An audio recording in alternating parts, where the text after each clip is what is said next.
السلام علیکم ناظرین، میرا نام عروہ ہے۔ میری عمر 20 سال ہے۔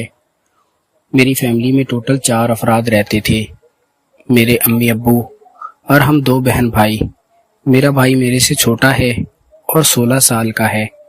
میرے بھائی کا نام مقدس ہے۔ مقدس بھائی میٹرک کے بعد گھر میں ہی ہوتے تھے۔ میرے ابو ایجوکیشن آفیسر تھے اور ہم ایک کھاتے پیتے گھرانے سے تعلق رکھتے تھے۔ میں نے اپنی تعلیم مکمل کر لی تھی اور اس کے بعد اپنے گھر میں ہی موجود ہوتی تھی۔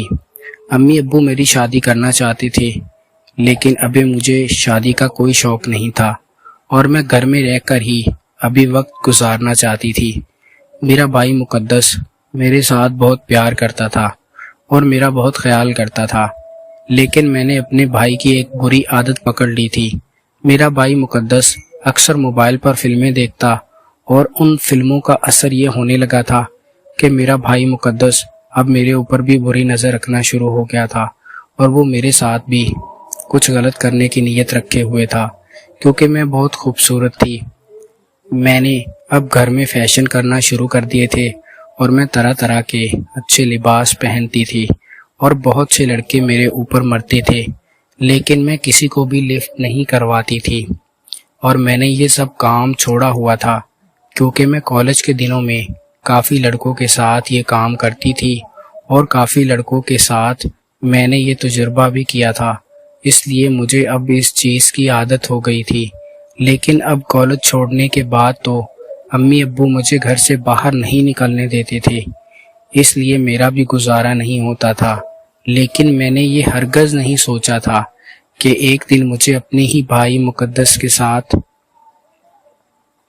امی گھر کے کام کاج میں سارا دن مصروف رہتی تھی اور میں بھی امی کے ساتھ کچن کے کچھ کام کروا دیتی تھی۔ ایک دن امی نے بولا تھا کہ مجھے تمہارے نانا نانی کے پاس جانا ہے۔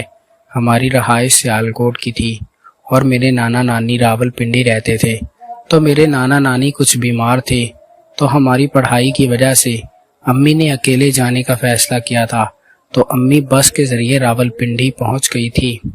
ابو شام کو ہی گھر آتے تھے اور کبھی کبھی ابو اپنے آفس میں ہی سو جاتے تھے، کیونکہ جب امی گھر نہیں ہوتی تھی تو ابو کو بھی گھر آنے کی ضرورت نہیں ہوتی تھی۔ امی سے ڈر کر ہی ابو اکثر گھر آتے تھے، کیونکہ ابو کو بھی باہر رہنے کی عادت تھی۔ ابو ایجوکیشن آفیسر تھے اور 18ویں گریڈ کے افسر تھے، اس لیے ابو بھی عیاش ترین آدمی تھے۔ ابو کے پاس اپنی گاڑیاں بھی تھی اور کافی سارا پیسہ تھا، اس لیے ابو بھی عیاشی میں گزار دیتے تھے، اور اس عیاش باپ کی میں بھی بیٹی تھی۔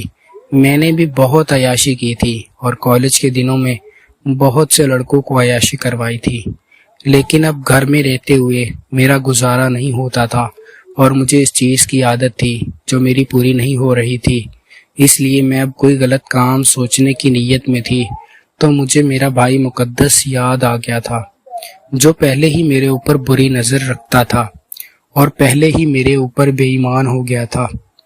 امی راول پنڈی چلی گئی تھی تو گھر میں ہم دونوں بہن بھائی ہی موجود تھے۔ دن کو میرا بھائی مقدس کھیل کر آیا تھا اور کہنے لگا تھا، عروہ بہن مجھے کھانا بنا دو۔ میں کھانا بنانے کچن میں گئی تھی تو نمک والا ڈبہ آگے رکھا ہوا تھا جو اوپر الماری میں تھا اور میرا ہاتھ نہیں پہنچ رہا تھا۔ میں نے اپنے بھائی مقدس کو آواز دی تھی اور کہا تھا کہ بھائی ادھر کچن میں آنا، یہ ڈبہ آگے رکھا ہوا ہے الماری میں اور میرا ہاتھ نہیں پہنچ رہا، تو آپ مجھے نکال دو۔ میں آگے کھڑی تھی اور میرا بھائی مقدس وہ ڈبہ نکالنے کے لیے آگے بڑھا تھا، تو مقدس بھائی نے اپنا کیلا مجھے محسوس ہو گیا تھا اور مجھے کافی شرم آئی تھی، لیکن میں نے اپنے بھائی کو نہیں روکا تھا اور مجھے اسی چیز میں اچھا لگا تھا، تو بھائی نے نمک والا ڈبہ نکال کر دیا تھا اور اپنے کمرے میں چلے گئے تھے۔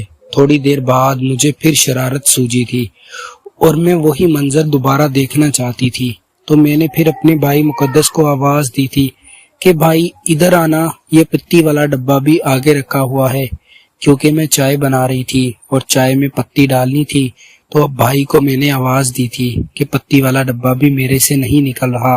میں اسی طرح کھڑی ہوئی تھی اور بھائی آئے تھے۔ الماری میں ڈبہ نکالنے کے بہانے مقدس بھائی نے پھر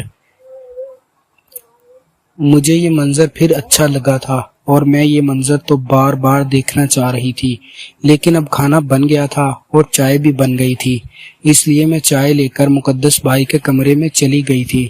ہم نے کھانا کھایا تھا اور کھانا کھانے کے بعد مقدس بھائی مجھے پوچھنے لگے تھے، عروہ بہن آج بہت خوبصورت لگ رہی ہو اور میرا دل کر رہا ہے کہ آپ کے ساتھ